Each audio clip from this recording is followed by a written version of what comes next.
Hello everybody, my name's Tim Hughes. I'm Director of Communications for the Spirit Invest Group. Today I want to reflect again on South Africa's relationship with the United States, talking about tariffs and the impact on the South African economy, and in fact what might be done to ameliorate the problems that we're encountering now with the United States. So the fact of the matter is that President Donald Trump has imposed, or his administration has imposed, tariffs on South Africa.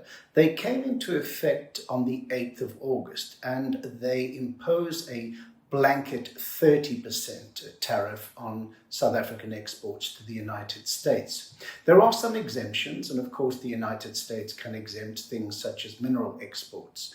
To some extent, the impact is going to be offset by the very high gold price at the moment, which is above $3,600 an ounce.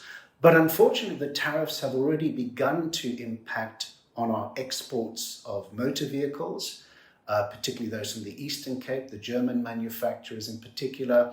But also now we have seen Ford Motor Company has declared some redundancies. ArcelorMittal South Africa, the steel producer, has declared a significant number of redundancies. And Glencore, the miner, has declared redundancies as well. Now, South Africa did attempt to reach a deal with the United States with regard to resetting the trade relationship in May of this year. And that deal, for example, included South Africa's offer to buy significant amounts of LPG or natural gas from the United States. Unfortunately, that was rejected. Secondly, we are operating under the burden of not having an ambassador in Washington. We don't really have a full trade representative in Washington.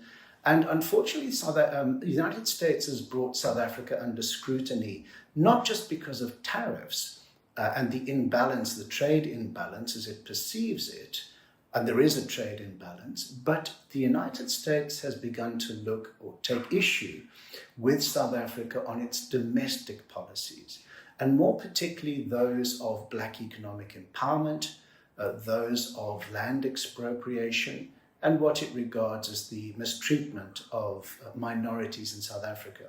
The United States has also criticized South Africa for its position with respect to Israel, taking Israel to the International Court of Justice in The Hague, accusing it of genocide. It is also dissatisfied with South Africa with respect to its orientation towards China. It's also dissatisfied with South Africa's position towards Russia and the Ukraine war. So it leaves us in a difficult situation in which there looks like there is no immediate resolution to the tariff problem. So what is South Africa doing about it? Well, one of two things. Number one, South Africa has had to look at diversifying its exports, and it's looking very particularly at improving or increasing its exports to China, very obviously. And South Africa's prioritized 100 goods or commodities or products that it's going to promote within China itself. Secondly, the Department of Trade and Industry has established export desks. And the idea of these export desks, as the name suggests, is to try and ease or to improve or to, if you like, assist exporters, South African exporters, to penetrate new markets. And in fact, it's even improved regulation to allow exporters to combine efforts, transport efforts. It's given certain concessions as well. And those concessions are being reviewed by the Department of Trade and Industry in terms of competition law during September. So what's the impact? What is it? Well, we haven't yet seen the full impact in South Africa, except for job losses, which we can impute to the tariffs. But the impact on the South African economy is expected to be, it could be up to 0.6% in terms of our economic growth. We export 9% of all our exports to the United States. So it's a very significant matter indeed. So we need to now look at either establishing or creating or forging a new relationship with the United States. We need to be looking at diversification. We need to make our exports easier.